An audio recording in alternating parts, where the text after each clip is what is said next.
Ontem, dia 7 de abril, Dia Mundial da Saúde. Passava das 8 horas da manhã e uma pessoa,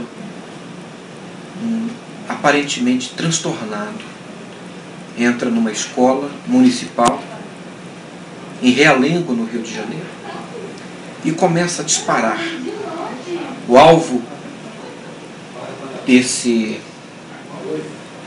senhor, este moço, um grupo de crianças indefesas. Pense você, crianças que haviam acabado de iniciar o expediente escolar, a professora havia acabado de iniciar sua matéria e são surpreendidas nessa escola que é a casa de sonhos, é onde se constrói os sonhos, a escola que é um santuário e que de repente foi vilipendiado, e essas crianças, pequenos brasileirinhos, tiveram, vários deles, a sua vida ceifada, os seus sonhos e os sonhos dos seus pais e a esperança que o Brasil depositava neles interrompido. O Brasil se chocou, o mundo está atônito. Isso nunca aconteceu. Eu a reputo como uma das piores tragédias já ocorridas em solo brasileiro. Isso não deve ser tratado como um fato isolado.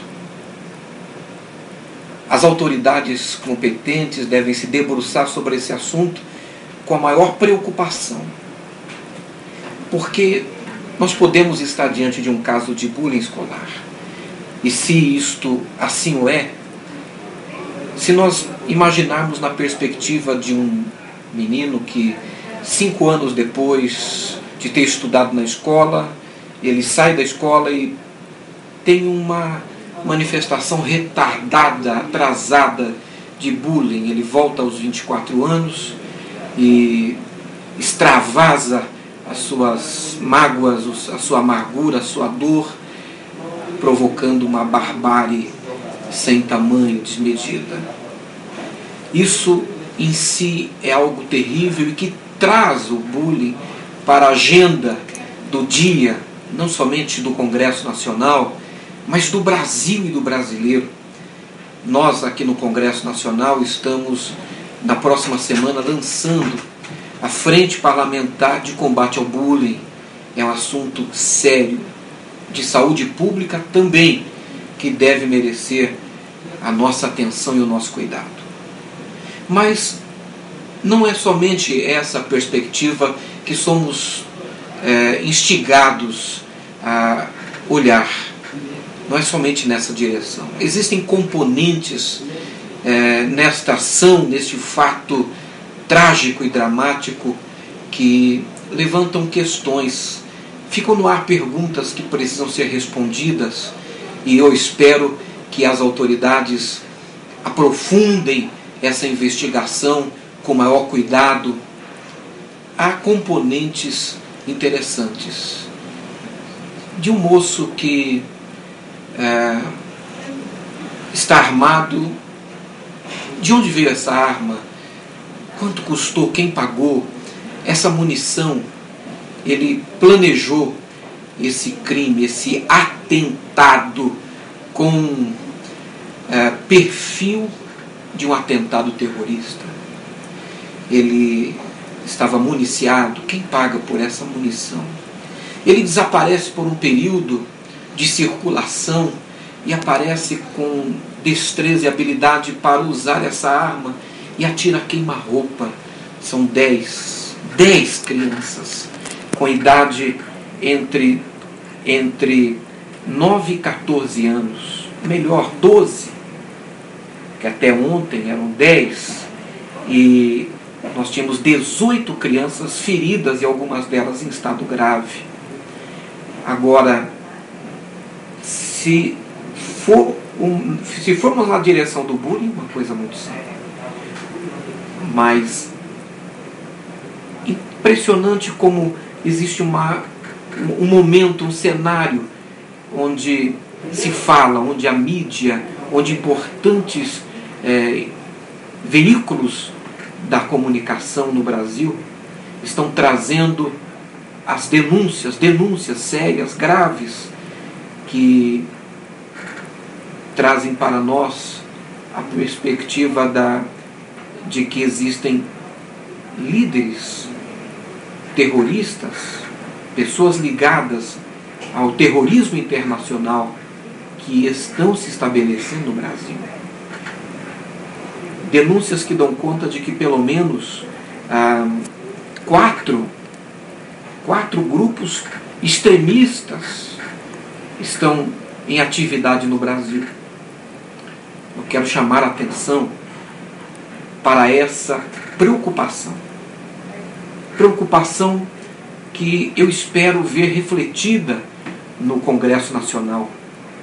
O silêncio do Congresso a respeito do tema me assusta. O silêncio das Assembleias Legislativas a respeito do assunto me assusta. Especialmente quando nós estamos às vésperas de uma Copa do Mundo, estamos às vésperas de uma Olimpíada, que são cenários onde a atenção do mundo estará se voltando para o Brasil.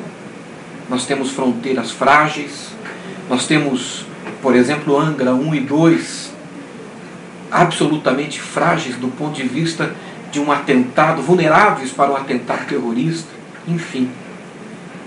Não quero alarmar, eu quero chamar a atenção para esta reflexão.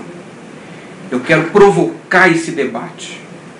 Ao longo dos últimos anos no Congresso Nacional, muitos projetos de lei foram apresentados até para tipificar o terrorismo como crime, porque ele não é tipificado, e eles foram arquivados, foram engavetados, alguns deles estão parados, requerimentos todos arquivados.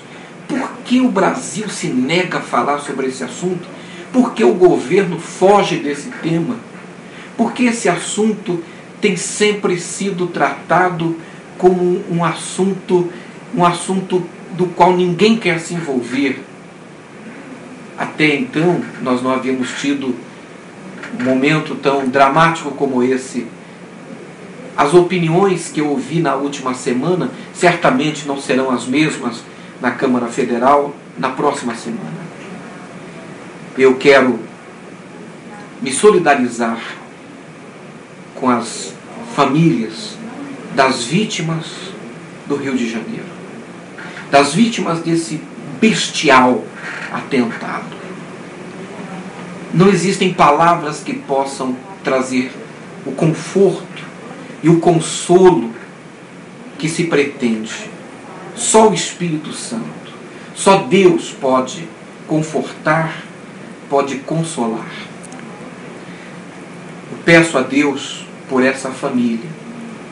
Eu expresso aqui o meu sentimento às famílias, aos entes queridos e a todo o povo do Rio de Janeiro. Na verdade, a dor não é do Rio. A dor é do Brasil. A dor é de todos nós. Eu suplico em nome dessa geração de crianças e adolescentes. Eu suplico em nome das vítimas do Rio de Janeiro. Eu suplico em nome daqueles que não morreram. Aqueles que terão que ser recuperados. Aquelas crianças e adolescentes recuperados desse trauma. Eu suplico que as autoridades se debrucem sobre esse assunto, arregassem as mangas e se proponham a uma investigação séria. Se proponham a trabalhar essas duas vertentes. E aqui no Brasil nós tenhamos legislações e políticas públicas de combate ao bullying escolar, mas que também numa outra vertente nós tenhamos sim a consciência de que o terrorismo está mais perto de nós do que supunhamos enquanto brasileiros, enquanto o país da paz, o país do trópico. E eu digo está mais próximo do que nós, para não dizer que ele já chegou e que nós precisamos ter responsabilidade e reagir a ele. Reagir energicamente para que daqui a alguns anos nós não venhamos a lamentar pelo fato de que quando podíamos ter feito alguma coisa, nós fizemos vistas grossas a denúncias, reputando as pessoas que levantaram o tema falta de credibilidade e deixamos de fazer aquilo que era necessário. Era isso que eu tinha a dizer. Vamos arregaçar as mangas, Brasil, e vamos lutar, porque esse inimigo é inimigo de todos nós. Meu sentimento, povo do Rio. Um abraço. Deus abençoe.